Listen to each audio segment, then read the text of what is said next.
People have been telling themselves stories for as long as we've been around. We have to. We aren't born with an inherent understanding of the various machinations of the world around us. We have to fill in the gaps of knowledge with a narrative, so to speak, to understand things like causation. This is sort of the goal of science. We have a bunch of observations that we make of our surroundings and devise tests to see what is most likely to follow from those observations. We're all scientists in the sense that we sort of do this thing on a regular basis. We make shortcut judgments to discern what we can reasonably expect. Do I hear pattering on the window in the morning when I wake up? It's probably raining.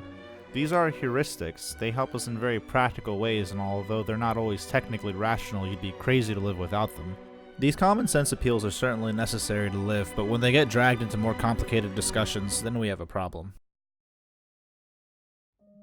The word narrative can be kind of loaded when thrown around, but here I want the word to refer to the mental methods we use to understand the world around us.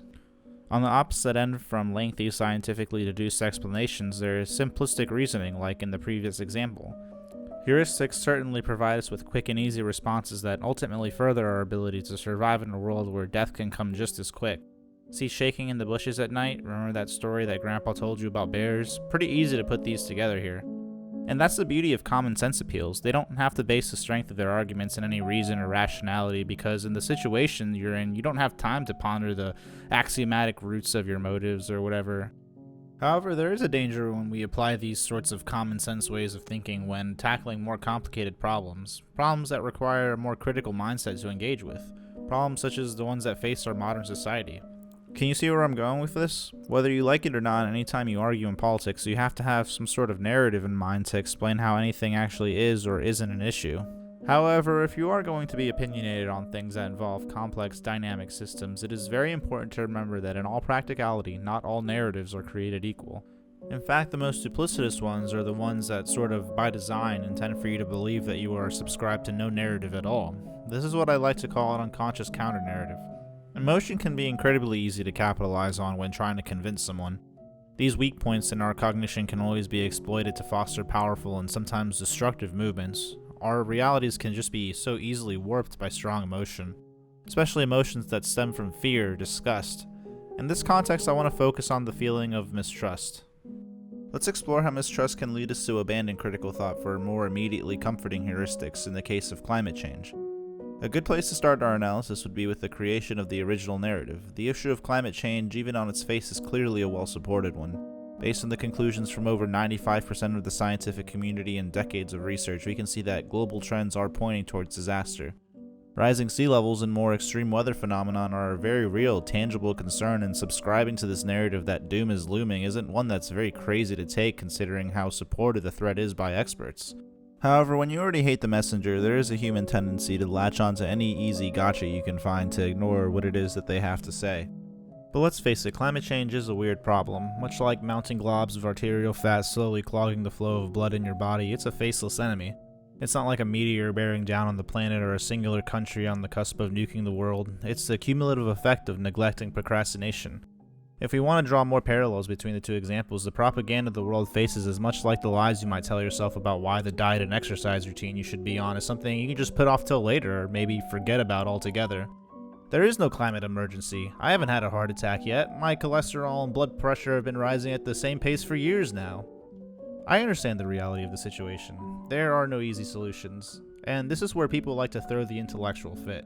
They rationalize in their mind that yes, it might be a problem, but it's just not that bad. I wouldn't trust you to deal with it anyways. The arguments against the idea that there is a climate emergency rely primarily on sowing seeds of doubt, attacking not so much the substance of the argument, but attacking, as you might think, the character of the messenger. Didn't they say the world was supposed to end last year? The climate is complicated, okay? They can't even predict what the weather will be like next week. Don't get me wrong, they don't all sound this stupid, but even ones that do a little bit more research fall flat in regards to actually engaging with the overall substance. All these points have truth to them, but they never actually falsify the work that climate scientists have put out there.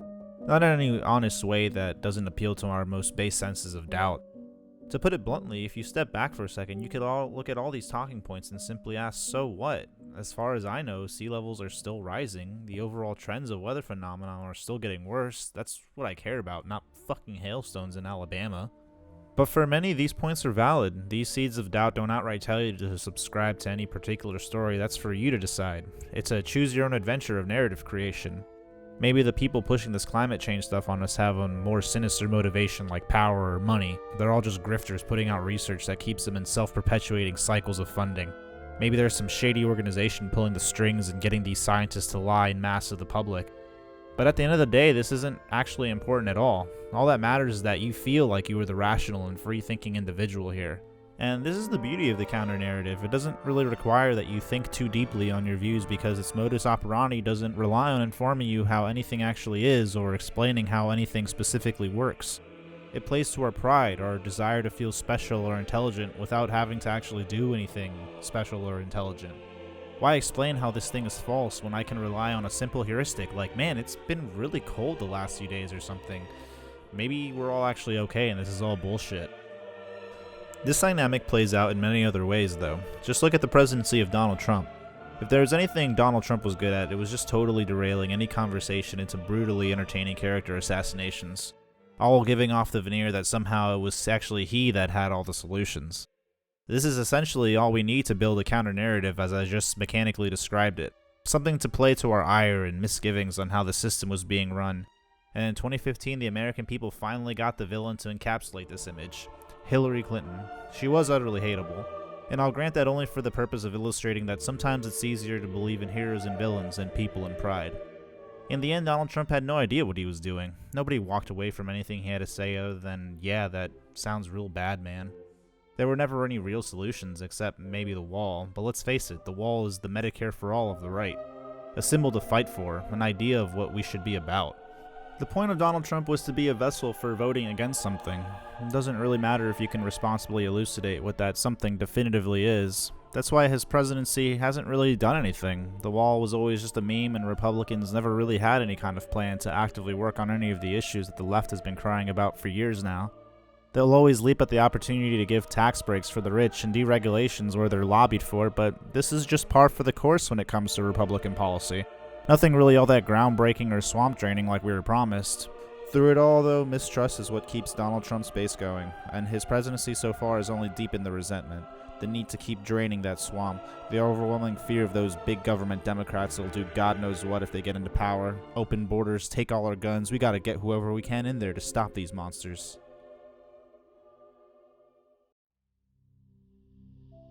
In the end, I think it's easy but uninspiring to paint Americans as simply dumb for falling for the temptation to subscribe to baseless counter-narratives. Maybe it's because knowing something you're against feels much more gratifying than being specifically for anything.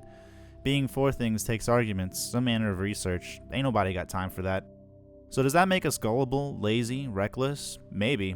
But let's be a bit more honest here. Americans are just like any other people. Hopeful, stubborn, passionate, annoyingly so, but desiring more from society than a systematic dilution of the human experience, or maybe at least just a dignified life. At least I'd like to see it for everyone.